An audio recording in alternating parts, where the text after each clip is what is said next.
So, welcome to Illuminate 2018. Thanks for joining us. Come on in, and I'll just do an introduction of Caleb, and we'll get underway with his presentation. And thank you very much for joining us. So, today Caleb Matthews will take you on an aerial experience to view and discover the landscape of your dreams. Landscaping is about spiritually cultivating a lifestyle of dreaming in the night season. Every person on the planet is a dreamer. Some are aware of this, but many do not understand the incredible gift that dreaming offers our spirit. Caleb will be giving you an overview of a roadmap of how to follow your night dreams, how to understand what they are saying, and how to activate more to come forth in your life. Dreams are a personal, interactive, mystical language that, when unlocked, have the power to change lives.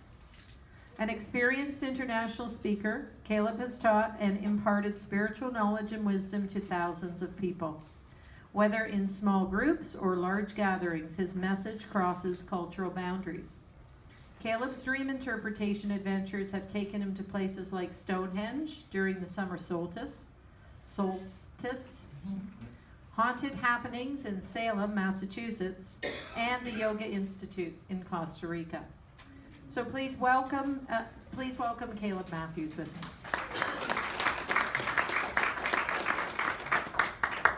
Thank you very much, Tommy. Everybody just breathe. So, this is a great privilege and an honor to be with you here today at Illuminate 2018. We're on our second day of the convention, so hopefully many of you have been enlightened, uplifted, and your spirit is soaring.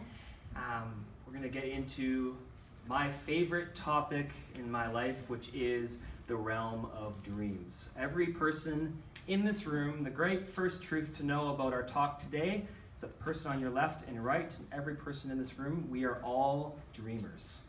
Every single one of us dreams, whether we remember it, whether we don't. That is the question, but what we're going to get into today is a roadmap for your dreams. So I'm Caleb Matthews of Encompassed by Dreams. We're going to talk about dreamscaping and looking for the spiritual perspective and insight to what your dreams are saying to you. So let's go over the overview. I came with my PowerPoint presentation. Whoop, whoop.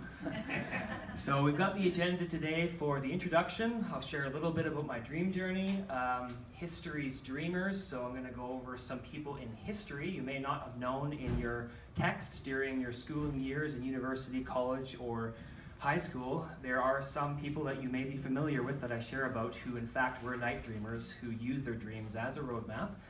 What is a dream? So we'll go over just the basic definition of one. Spirit, soul, and body, how our three-part being affects our dreams. Dreamscape, so we've got the whole layout of the helicopter-like view of our dream lives and how to look at that, how to understand it, how to cultivate it. Setting the dreamscape, so cultivating of that atmosphere and living the life of a dreamer. I think every person in this room, the reason why we're here at this talk today is that everyone wants to dream, so hooray for that. Planting your dreamscape, so not just understanding it, but actually planting the lifestyle of dreaming in the night and going after that. Final thoughts, staying connected, my social media, and then a illuminating commission. So we are going to go into it. One of the first things I always like to do with an audience is break a little ice. So I'm going to share a little bit of a funny story. How many of you were able to get in on me and Elizabeth Beads, lovely Elizabeth Beads here, the Interior Wellness live chat on the Facebook Live for the Dream Chat? A few of you, yes? So we talked about cultivating dreams, dream cultivating, and at the end we did some dream interpretations. So Elizabeth bravely stepped forward and shared about her dream of riding a donkey to this enchanted city in the distance. So she's riding along on the donkey and she's on it, and all of a sudden the donkey bucks her off and she's worried. I think the donkey just isn't strong enough to carry me to my destination. And so she looks at the donkey and she was like, "Donkey, sit." And then the donkey sat, she got back on the donkey and right back to the city, went on her way, and the donkey began to grow into this horse, and then the stallion was like, "Wow, it's no longer a donkey anymore, it's a horse." And then she got around to this group of people who were meeting in a hotel, and then she woke up. And she was like, Caleb, what could that mean? So our dreams may look weird. How many people have weird dreams? So there's a metaphor and there's a meaning behind the weirdness of this donkey dream. So there's a few layers to dreams. There's always layers to dreams because there's not just one realm, there's multiple realms of perspective, which is the dreamscape we're going to talk about. And so first thing is I interpreted her dream and said, Elizabeth, the donkey is a picture of character. And so your character and your humility, the faithful steed, will get you through your journey in your life and take you to a realm of influence and around a group of people, because a hotel is a place where multiple nationalities and people from different countries meet. Your realm of influence in your life will be driven by character. And that's what's going to happen. So also the second layer of the dream, dawn key. So the dawning of the key. You see what I saw there? So there's the different perspectives and the different interpretations there. And she's like, wow, this is amazing. But the whole time that I was interpreting the dream, I had to suppress my laughter from going off into a visual that I had. And the visual that I had was from everybody's favorite cartoon, Shrek.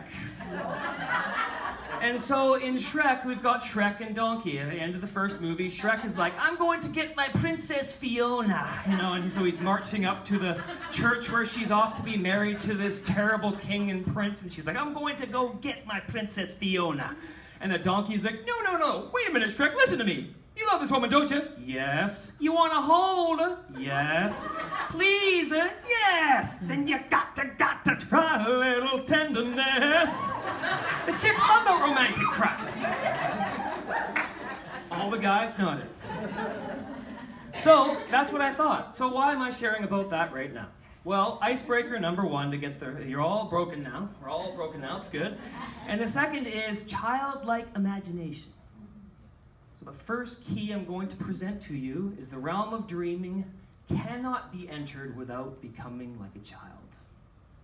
Because my higher power, I believe in Jesus as my higher power, my gate.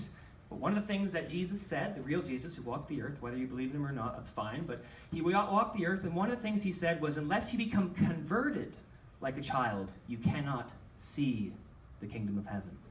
So dream realms are the same thing. We have to become childlike. Children are great because they don't know boundaries. So when they dream of something, it's like, I want that too, no, I'll go after that. And the adult's like, listen, you gotta be logical. But becoming like a child is what's going to accelerate those visions and the dreamscape. So my dream journey, Tommy Hanley told you a little bit about my dream journey. I've been doing this for over 12 years. I went to a school in the United States called Streams Academy in New Hampshire and learned about the art of interpreting dreams, Lectio Divina, the art of communing and hearing with God. Think of it as a modern day school for monks. We spent 9 months working the land, studying our dreams, and getting into that native culture that's built right into the earth. The natives, they all knew this. They shared their visions, their dreams with one another, and it was part of their life. So this is about becoming a lifestyle. So I went to that school. My beautiful mother is in the back. Catherine, you want to wave to the people?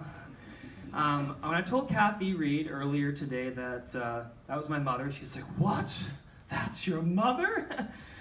Yes, she looks very good. My mother raised me and my brothers in a homeschooling atmosphere of dream interpretation. So, as long as she's taught the basics like science, mathematics, language arts, she was able to add in dream interpretation. So it became a part of my life from age 6 growing up, and it's taken me all over the world into the different places that Tommy mentioned. So, and besides coming to these fairs and these events like Illuminate and the Kelowna Holistic Fair, it's part of the lifestyle. It's part of what I offer here in town once a month at Summerhill. How many people love Summerhill wine?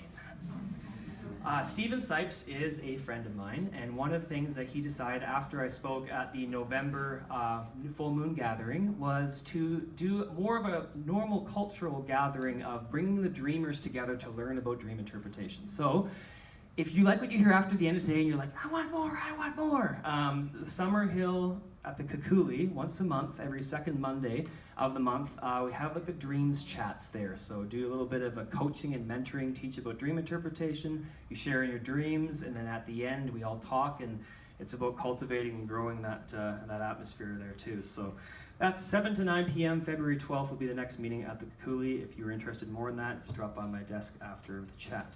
So, what is Encompassed by Dreams? Why do we exist? Okay. So, what is Encompassed by Dreams? Why do we exist? So, founded in 2012 with Encompassed by Dreams, Encompassed by Dreams breathes and feeds on the passion to unveil and communicate to individuals and groups the reality that we are surrounded and directed by our dreams.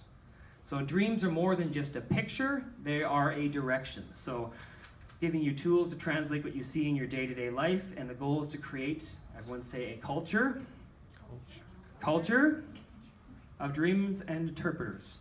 So it's a great passion of mine, you've heard about that. Envisioning is the first key of dream interpretation, is you gotta see it first. So how many have seen the movie Big League Dreams or Field of Dreams? I screwed that up. Field of Dreams. So if you build it, they will come. So there has to be a building of the cultivating of the atmosphere and the lifestyle of dreams. So after today, you'll get some knowledge and some inspiration and some wisdom, but it can't be done in a day. It's a lifestyle no different than one would go to university to talk about dreams. So it's a lifestyle where we put one foot in front of the other, and we go one foot in front of the other and after it until we get into that lifestyle. So we're going to go into the next slide here. After speaking of the lifestyle, history's dreamers. So one of my favorite heroes, got Harriet Tubman there, and we've got Niels Bohr. So Niels Bohr was the father of quantum mechanics, and what he dreamed was the structure of the atom. So within his dream, he saw all the different pieces of this discovery of the structure of the atom. He set upon understanding it, and one night he went to sleep and began dreaming about atoms, and he saw the nucleus of the atom with electrons spinning around it, much as planets spin around their sun. Immediately on awakening, Bohr felt the vision was accurate, so he knew what it meant. So he applied that to his theory, and he built the structure of the atom through the dream he saw. You may think to yourself, okay, well, I'm not Niels Bohr. I'm not going to invent an atom. How about somebody a little bit more on my surface, somebody who's a little bit more normal? Well, I'm going to tell you about somebody who in her time was less than normal. Harriet Tubman was less than normal. She was a slave in the United States. And so one of the things that she bled for and her desired was freedom, and she established the Underground Railroad, which became a safe haven of a network that went all the way up to Canada. And she became known as the Black Moses. So she had clarity and power, and within her dreams, she would always follow the roadmap of what she had when she would fall asleep. And she would see the places and where her captors are waiting for her, and she would see the places where she was supposed to go. So that guided her right to the end. A lot of you may think, man, I didn't read that in history. Well, it is there. It is documented that she used her dreams as a roadmap, and she got all the way to the end of the Underground Railroad through the astonishing gift of her dreams. So definitely crossed over many rivers, many mountains through her dreams to get to that place as somebody who triumphed and overcame through the visions that she had. And I'll read to you just to fast forward right to the end of the story for Harriet Tubman when she met with President Lincoln and the government. They're still 3 years away from the emancipation of the slaves. And so one night, she was staying in the home of a New York minister at the time, and she came down to breakfast in high excitement, singing, "My people are free, my people are free." Her host, the Reverend Henry Garnett, tried to calm her, cautioning her that emancipation would never come in her lifetime. Harriet trusted her dream, saying, "I tell you, sir, you'll see it, and you'll see it soon." So 3 years later, when Lincoln issued the Emancipation Proclamation, Harriet declined an invitation from her abolitionist friends to join a grand celebration, saying, "I had my Jubilee 3 years ago in my dreams." That's exciting. It just makes my blood boil with passion. So if Harriet Tubman, who at her time was considered the lowliest of low, could have a dream like that, or you have a brilliant mind like Niels Bohr, who is at the highest place, can have dreams like that to figure out their theories, then we can be dreamers. So the first truth, what was it? We are dreamers. So we are dreamers, knowing that it doesn't matter how many years we've been into this or how little we've been to this, everybody is a dreamer. Everything starts with a dream. So going to our next slide here. Dreaming is an invitation. Every person is somebody's dream. So I had to have a cute little picture here just for the ladies, since I have a good slideshow presentation. We got the little smoochy lips on the feet, little baby feet. So a baby, of course, to use a perfect example, is a picture of what the dream of a mother and a father had to raise a child. That's a simple illustration. Another dream is art. We see paintings all across these walls here of the artists who dream their paintings.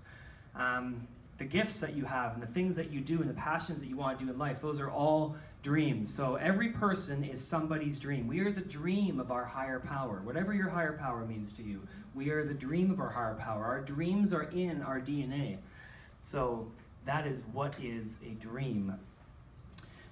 What is a dream? So dreaming is a blueprint, a map, a spiritual highway from this world into the spiritual realm. We are the art of our higher power. We spend a third of our lives sleeping. Did you know that? Scientifically, by the time we reach 60 years of age, 20 of those years will be spent sleeping. That's a lot of downtime. So I always like to say, when someone says, why don't you go out more, Caleb? Live it up a little. Go enjoy the town. Go come partying with us. And I'm like, I have the best nightlife. I have a nightlife that you don't know anything about. I have a nightlife that doesn't cost me money. I have a nightlife that doesn't get me hungover. I have a nightlife that every time I put my head on my pillow, I expect to dream. So here's my next key for you. For those of you who are taking notes or want to say, okay, how do I get into this? Expect. So when you go to sleep, it's like, you know what? You talk to your higher power, you go into your spirit man. However you meditate, you know what? I'm going to dream. Everybody say that with me. I am going to dream the dreams of heaven. So that decision, that conscious decision to move over the realm of, oh, that's nice, I know about it, to I'm going in, then you will go in.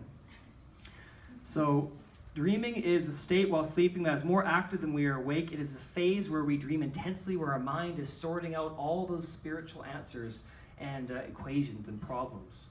Research tells us that this sleep state helps us learn and solve these problems. In a sense, it is speaking to us that we put there what is in our dreams accumulatively all of our lives, and we're dreaming through it in the nighttime. So, our next slide. Spirit, soul, and body. Spirit, soul, and body. So, ice cream. Who likes ice cream? I like ice cream. So, we are a spirit that has a soul that lives in a body. So many times we think, okay, well, if I can do it all in my mind, I'm going to get there in my mind, and that's how I'm going to get to the spiritual realm. Well, our mind is important, but there has to be a connection. There has to be a cord that attaches our mind to our spirit, and our spirit to our mind, and our mind to our body. We're made up of 3 parts, just like the ice cream cone. It's nice to have 3 layers instead of 1 or 2. So I'll just skim through that really quickly there. So dreamscape. So dream, we're going back into this, a series of thoughts, images, and sensations occurring in a person's mind during sleep. So an example is I had a recurrent dream about falling from great heights. Scape, used to form nouns referring to a wide view of a place, often one represented in a picture. Landscape, seascape, cityscape. So it's about getting up into the realm of calmness. Getting into that realm of, you know what, I'm going up, and here is my dreamscape. Oftentimes, we can be so busy with the chatter, the clutter, busyness of life, and it's hard to just calm down. So, creating our dreamscape and setting it, we're zooming back to the bigger picture. Everybody breathe in. One more time. So, seeing all-encompassing, all around us, the dreamscape. One of the things that I like to say with the folks that I talk to about dreams is, we are on vacation. We're on vacation right now. And you're like, what do you mean? Well, we only live so long, and then we're going somewhere else. So this world that we live in, we're in a vacation, we're in the matrix, but there's code beyond the matrix to identify that's going to help us in our day-to-day walk, so we have to do whatever we can to go after that code. So setting the dreamscape. First question I always like to pose with those clients that I'm sitting in front of is, what is this a picture of? So obviously for Elizabeth, the donkey, was character and getting her through that portion of the journey. For me, as I was interpreting, my mind kept on going back to Donkey and Shrek, but I had to push that off. But for you, it could mean something different. Everybody dreams differently in this room. Some dream in epic 10-page journeys. Some dream in only short little clips. But I want to say that it's no less spiritual to dream small or to dream big. Sometimes, I've gotten the comment throughout this week of, I lucid dream, and that's like the ultimate place to be. Well, I love lucid dreaming, but lucid dreaming is just a portion of the major picture of setting the dreamscape. So we're zooming back to the big picture of our lives. Ultimately in dreams, the dreamscape of your own spiritual DNA. So within our DNA, we are dreamers, and that's the first thing that we're getting in there. But also in Western culture, so much so in Western culture, we all are drawn to think detail to big picture. But in the spiritual culture, the Eastern culture, they would think in big picture down to the detail. So if we get caught up in the details of the dream, we can miss the whole dreamscape of what our dreams are saying to us. So that is definitely a most important thing there. There are many realms and dimensions to the dreams. There's so many things that we could talk about today, but only so little time. But I want to encourage each one of us in the room here that dreaming, whether you've been doing it for years or whether you're younger or now, older, that it is just a journey, it's a process. So you're probably sitting there in the chair thinking, he's gone about 20 minutes into his talk and he still hasn't taught me about how to interpret my dreams. So I'm doing that on purpose because laying a foundation. It's like, okay, we look in the New Year's resolutions and we see these hot, sexy bodies in the gym. And it's like, yes, I want that big, sexy body. But we forget that there's a journey of the pain, of the agony, of the lifting, of the dieting, of all that stuff. So everything I'm talking about here, of setting the dreamscape and setting the atmosphere, how do we meditate? How do we have quiet time? How do we set a point, that portal, that resting place between us and our higher power? That's part of the training to get into the dreaming life. I talk so many times with people who come to my conventions or seminars or to my table, and they say, some of them say, and then they're saying it with zeal too. They're saying, does this, I can get into interpreting my dreams now and doing this. And there's a journey to it. It would be like me saying, I want to learn everything there is to know about filmography in one weekend. But it really can't be done that way. But it's one foot in front of the other. And as we go one foot in front of the other, as we cultivate our atmosphere, how do we find that place? How do we set aside time to rest? Those are the important questions. How many people have busy, stressful jobs? I have a stressful job. I work at TELUS. I sell phones. I get customers who come in who are like, my phone doesn't work. Or they want to get a phone. At the end of the day, I'm like, my brain is just like on fire. It's just like, oh my gosh, I need to rest. So I go into my dreamscape. And I get back into the place of, just let it go. Go back into the place of rest, peace, contemplation. So I would ask yourself this question. Maybe just close your eyes right now and put your hand on your heart and ask yourself your question under your breath or maybe out loud. You can join me out loud if you want. You say, higher power, my creator, my source, what is my happy place? What is the place where I meet with you in communion, in meditation, in focus on my dreams?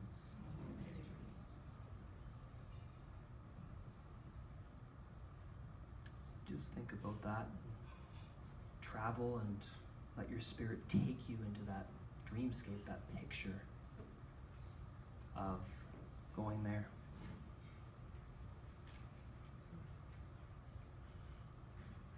So just follow along that journey. see yourself in that special place where you have rest. It could be sitting in the park on the park bench watching the birds. It could be meditation in your room on your bed before bedtime. It could be bobbing out in the water in the lake.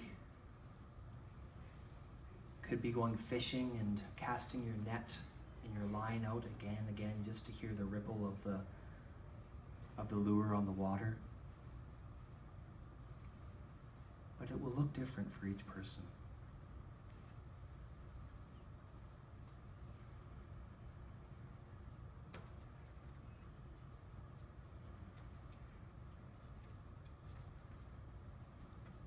A couple more minutes of doing that.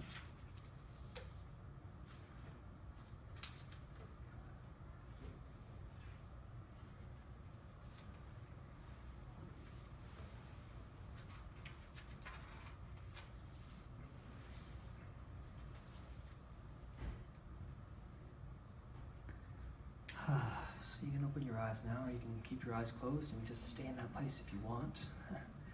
But that's kind of a little bit of a picture of what I do. I try to do is before I go to sleep, calming my spirit, speaking to my spirit and saying that you will dream. I am a dreamer. I am at rest with my higher power. I'm connected to that source. So that's a good thing to get into, to go there.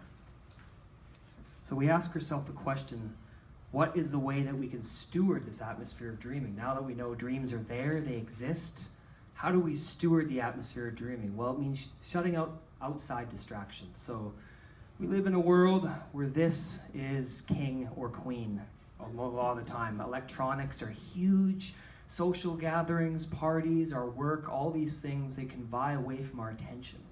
But the investment is what is going to set us apart to be able to see past the natural into the spiritual. So that means going to bed earlier. It means stepping away from the busyness and the cares and just going after envisioning what your dreams are going to look like. It means maybe cutting back on your time with electronics or those things, but you know, a great calling demands a great separation. So with our ancestors, the natives, and you know, the monks and the desert fathers and mothers and mystics through, you know, history, when they walked the land, when they communed with their higher power, they all had something in common, and that is that they separated themselves from the mundane, and they went into the DNA ladder strand of their dreams. So that's what we have to do. So that's a Selah moment. Anybody know what a Selah moment is? A Selah moment means to stop and ponder. So when we say a great calling demands a great separation, we can say it, but then we can stop and breathe it in, think about what that means, and ponder. So many times in our culture, we, as I said, we focus on the details and not the big picture. And we get caught up in the details is I don't have that much time to be able to meditate or pray or do these things because I've got a busy life, family, kids, job, whatever. But it doesn't have to be the details of what time it is, it's the posture of our heart. So it's the big picture. The big picture is the posture of our heart, setting the dreamscape, zooming back to the bigger picture. So planting your dreamscape. So I'm a dreamer. So that's what the planting begins from. I'm going to share a bit of a story here. When I went to dream school in the United States, one of the men that I had the pleasure of meeting is a former Shiite Muslim, and he talked to me about his way of seeing spirit and seeing revelation and seeing his dreams, but it was in a very unique way that really blew my natural mind. And so I said to him, how do you dream, or how do you get into the atmosphere of dreaming? How do you bring that place, how do you plant it into your day-to-day life? And he said, best place where I find when my inspiration comes, when these visions come, or when I can get into a place where I'm dreaming during the night. He said, you know, it's the smell of bacon in the morning. It's the smell of coffee in the morning. It's sitting there listening to the waves crash up against the shore. It's sitting out and looking and listening to the wind blow and hearing the birds tweet. And I thought to myself, that's it? Because I was thinking, oh, it's some formula, there's something, there's a detail, there's something. He's like, no, it's finding the stillness in the in-between place and pursuing that. So atmosphere. One thing I would recommend is the app called Calm.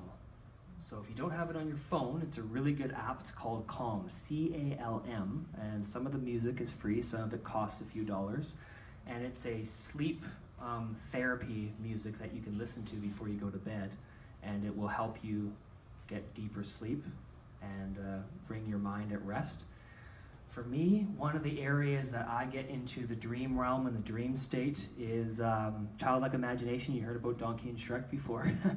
The other thing is the great Hans Zimmer. Anybody watch a lot of movies here, or like Gladiator, Last Samurai, like movies like that? You've got Hans Zimmer. He's a classical artist and does music and just all these amazing orchestras and these pieces. And so I was able to fulfill a lifelong dream and saw him in concert with my dad, who's sitting on the front row. And we went to Toronto and we listened to Hans Zimmer live in concert. And so just seeing the way that the music swished and swayed and flowed throughout the whole audience just lifted my spirit. And I could just imagine myself, just like in the Gladiator movie, just walking through fields with my hands through the wheat and imagining the wheat flowing back and forth and walking into my reward, into my encounter with God. So there's those ways that we can continue to do that through envisioning. Everyone say envisioning. Envisioning. So we can envision what we're doing there in that place. So planting a lifestyle of dreaming is discovering the incredible awe of when we see a sapphire sky full of stars. It's when we look beyond the natural realm and we see into the spirit. We see our DNA. We see the fact and the reality that we are a dreamer. We've talked about so far today that we are a dreamer. What is our happy place? How do we steward an atmosphere? And how do we get up into the dreamscape? We've talked about all those things, and we said, what is this a picture of? So for myself, a German Shepherd is going to mean something different than it could for you. For me, a German Shepherd was a dog that I was terrified of because it chased me down the streets. For somebody else, it could be a creature that was faithful and was able to guide you to safety. So everything means different. So what is this a picture of? But dreamscaping is discovering just the awe of being connected with our higher power, with God, in that place, and just to be in awe with our Creator. So it really is just an incredible thing to be able to be in that place. When I went this past year into Vancouver, I went to go see Coldplay. Anybody like Coldplay? So went to BC Place. We go in, we check in, and they give us a little wristband, except it's more of like just a plastic one there. And they're like, all right, hold on to this, and you'll see what happens later. They didn't tell us what was going to happen. So we get into our chairs. We hear all the lead-up acts and people who are doing it, and then Coldplay. It's like, all right, it's supposed to start now. 10 minutes later, it's supposed to start now. It's like they're waiting for something. And I was like, what are you waiting for? And so all of a sudden, all the lights went down, and then Chris Martin just jumps up in the air and then just hits the guitar, and the whole place goes crazy. And all of our light wristbands light up into lights, all 50,000 of them, all across BC Place. And it's a whole party of people just getting into the childlike joy of being undignified. I was like, wow, so many adults are looking like kids. This is great. So like bopping up and down, hugging and swaying. And I felt like I was at Woodstock, even though I wasn't alive during Woodstock. And everyone's like engaged and no one's on their phone. I'm like, this is a miracle. And just the joy, the pure joy of everybody there for the same purpose of seeing the sky full of stars, which is the next clip I want to play. That. whole stadium was blue, a light with blue and red and green shining lights. And I thought to myself, God, this is heaven on earth. That's the picture I take with myself when I go to sleep. I'm like, I want to go into the dreaming coliseum of mysteries for my life. I want to go there, but I want to bring it down from there to here. So often we think that our natural body and our mind and our spirit are two separate entities or three separate entities, but they're supposed to be one. An illuminating commission. So I'm going to do an illuminating commission, and then I'm going to do some questions and answers because the lovely Kathy and Tommy wanted me to, and I want to be a good speaker and be nice. So, what's that? Yeah. So, I'm going to do an illuminating commission and then do a few quick dream interpretations and then do some questions. So, if you want to stand up with me or sit down, it's up to you. I invite you to right now just to stand. And place your hands in front of you as if you're to receive a gift. Close your eyes and just put your hands in front of you and just say, I invite the mysteries, the secrets, the dreams of heaven from my higher power, from my source, from my creator, to come into my DNA, to come into my life, and make themselves available to me. I invite a lifestyle of dreams to come around me, to move through me, to go forth from me, to be a roadmap, to guide my life. I invite those dreams to come into my being right now.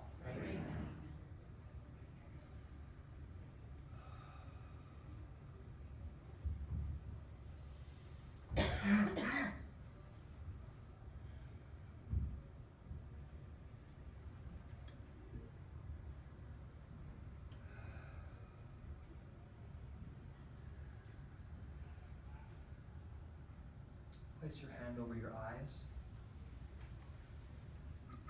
And now envision the dreams coming like a bunch of shooting stars into your spirit. And then just like those shooting stars would be a breath of wind, take a deep breath in.